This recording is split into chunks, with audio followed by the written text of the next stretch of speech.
मौजूद हूँ। खान साहब की आमद कुछ ही देर में मुतवक्के एक्सपेक्टेड है कि चंद मिनट्स तक वो आ जाएंगे, लेकिन यहाँ पर उनके जो वर्कर्स कह लें, उनके आशिक कह लें, उनके मोहब्बत करने वाले कह लें, उनके परवाने कह लें, अगर खान शमा है तो ये परवाने हैं, ऐसे ही है जी। बिल्कुल जी।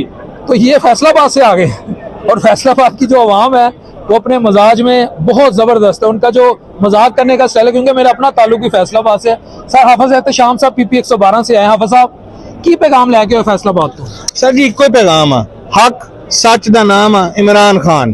तो आज इंसाफ दे मूर्ति को आए बैठे हैं तो पता लगूगा कि मूर्ति केड़ी सी ते लब्बा की सी। आपा नु भी दसो ना, राणा सनाउल्ला साहब कितने स्टैंड करते ने? कौन राणा साहब? ओ कौन?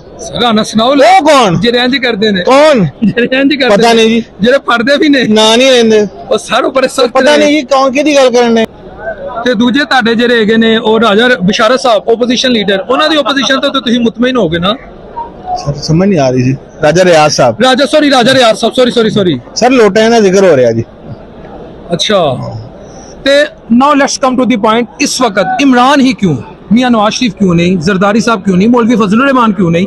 इमरान ही क्यों? सर देखें जी, इंसान भूखा तो रह सकता है लेकिन खुददारी और समझौता नहीं किया जा सकता है। पाक इमरान ने कायदे आज़म के बाद इस कौम को इसकी खुददारी, इस कौम को इसकी गैरत, इस कौम को इसका हक दिलवाने की कोशिश की है। इमरान वो शख्स है जिसने नबी पाक सल्लल्लाहु अलैहि वसल्लम की हुर्मत मुबारक पर बात की। हम बहसियत मुसलमान, हम सब पर फर्ज है कि हम उसके साथ उसकी हमीयत में खड़े हों। ये तो बात ठीक है, लेकिन क्या वजह खान साहब को फितना परवर कहा जाता है? खान साहब के मुतालिक वो मुगलजात बकी जाती है। सब पर फर्ज है कि हम उसके साथ उसकी हमीयत में खड़े हों। ये तो बात ठीक है, लेकिन क्या वजह खान साहब को फितना परवर कहा जाता है? खान साहब के मुतालिक वो मुगलजात बकी जाती हैं कि मैं अगर आप उनसे इख्तिलाफ भी रखें तो मेरा नहीं ख्याल कि आप फिर भी उससे एग्री करें। कभी उनके घर पर हमला, कभी उनकी किरदार कुशी, कभी घड़ी चोरी, तो कभी ये वो। क्या हमारी सियासत सिर्फ ये इश्यूज पर रह गई है? सर 11 माह हो गए हैं, इन 11 माह के अंदर निकला क्या? घड़ी चोरी। तो दूसरी तरफ क्या है? कितने 100 अरब की चोरी। दूसरी तरफ देखो, अदालत ने बेगुनाह करार दे दिया। मियां शहबाज साहब बरी जमा हो गए, क्योंकि वो अगर एक ढेले की करप्शन करते तो सियासत छोड़ देते। तो सर वो आंतड़ियां भी तो यहीं थी, मैं पेटों से निकाल लाऊंगा। सर वो मेरे राब के लिए तहादु है। तो सर वो तो फिर वो बात तो वहीं पर चली जहाँ से निकली। आप उन्हें थैंक यू बोले। जरदारी साहब और नवाज शरीफ साहब ने मेरे राब के लिए तहाद किया। सर किसी शुक्रिया अदा करें। वो कहते हैं वसी तर मुल्की मफाद, तो वही तो मैं कह रहा हूं। लेकिन वो पाकिस्तान मुल्की मफाद नहीं है, वो सर मुल्की मफाद है। वही सर, वही वाला। तो क्या लगता है आज का, क्या आपको रिजल्ट क्या एक्सपेक्टेड है? सर इंशाल्लाह ताला हमें अदालतों पर पूरा यकीन है, आने वाले खान साहब की बेल भी होगी और इंशाल्लाह खान साहब बरी भी होंगे। खान साहब जेल भरो तहरीक के लिए उन्होंने आगाज कर दिया है, 1-2 दिनों में रिजल्ट आना शुरू हो जाएंगे। आप भी तैयार हैं? सर इंशाल्लाह ताला।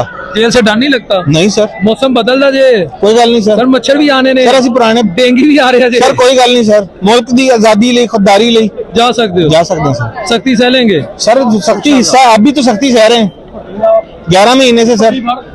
ठीक है, क्या पैगाम देंगे? सर देखें जी, पूरी कौम को ये वक्त दोबारा नहीं आएगा, तारीख खुद को दोहरा रही है, दोबारा नहीं आएगा। आज वक्त है पूरी कौम इकट्ठी होकर खान के पीछे खड़े हो जाए, एक खुददार, एक गैरतमंद पाकिस्तान की बुनियाद बनने जा रही है। अच्छा, एक आबद शेर अली भी है, उन्हें जानते कि नहीं जानते? सर पता नहीं किन लोगों का जिक्र कर रहे हैं।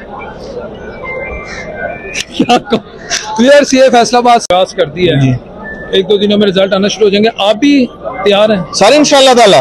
जेल से डर नहीं लगता? नहीं सर, मौसम बदलदा जे, कोई गल नहीं सर। मच्छर भी आने ने, सर पुराने डेंगू भी आ रहे हैं सर। कोई गल नहीं सर, मुल्क की आजादी ले, खुददारी ले जा सकते हो, जा सकते हैं सर। सख्ती सह लेंगे सर, सख्ती हिस्सा आप भी तो सख्ती सह रहे हैं 11 महीने से सर।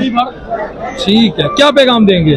सर देखें जी, पूरी कौम को ये वक्त दोबारा नहीं आएगा, तारीख खुद को दोहरा रही है, दोबारा नहीं आएगा। आज वक्त है पूरी कौम इकट्ठी होकर खान के पीछे खड़े हो जाए, एक खुददार, एक गैरतमंद पाकिस्तान की बुनियाद बनने जा रही है। अच्छा, एक आबद शेर अली भी है, उन्हें जानते कि नहीं जानते? सर पता नहीं किन लोगों का जिक्र कर रहे हैं। क्या फैसलाबाद से हाफिज एहतशाम साहब हैं, खान साहब से मोहब्बत करते हैं, उनकी सपोर्ट में ही आए हैं, उनके वर्कर हैं, उनकी पार्टी के रुकन हैं। लेकिन जब कोई शख्स सैकड़ों मील का सफर करके आए तो ओबियसली वो भी कीमती होता है, और जिसके लिए आए वो तो उसके लिए नायाब होता है। आंधी है जी, तो दिलों की जान है, दिलों की जान है, इमरान खान है। ये है इनकी राय। अल्लाह अपने बीबी अलैहिस्सलाम के साथ के हम सबके लिए सानिया पैदा करे। इस वक्त 2 वक्तों का टाइम है, मगरिब का टाइम है, इस टाइम की भी बड़ी फजीलत है। सिर्फ इस दुआ के साथ कि या अल्लाह पाक तो ये तेरे हबीब का वास्ता इस मुल्क को दिन दुगनी रात चुगनी तरक्की दे और खान की हिफाजत कर, क्योंकि खान जो है वो पाकिस्तान की आवाज़ है। खान ने मुझे, आपको, इन सबको ये बता दिया है कि हमारे बच्चों का मुस्तकबिल ये पाकिस्तान है। और ये जो सब होता रहा 75 सालों में, ये गुडी गुडी करते रहे, ये कभी भी एक दूसरे का एहतसाब नहीं कर सकते, कभी भी हकीकी ओपोजिशन नहीं कर सकते। इससे ज्यादा कुछ नहीं कहूँगा। इस दुआ के साथ कि अल्लाह अपने हबीब अलैहिस्सलाम के साथ के हम सबके लिए आसानियां पैदा करें। अगले प्रोग्राम तक अपने होस्ट मोहम्मद डॉक्टर बिलाल शफी को मेरे फैसलाबादी भाई के साथ इजाजत दीजिए।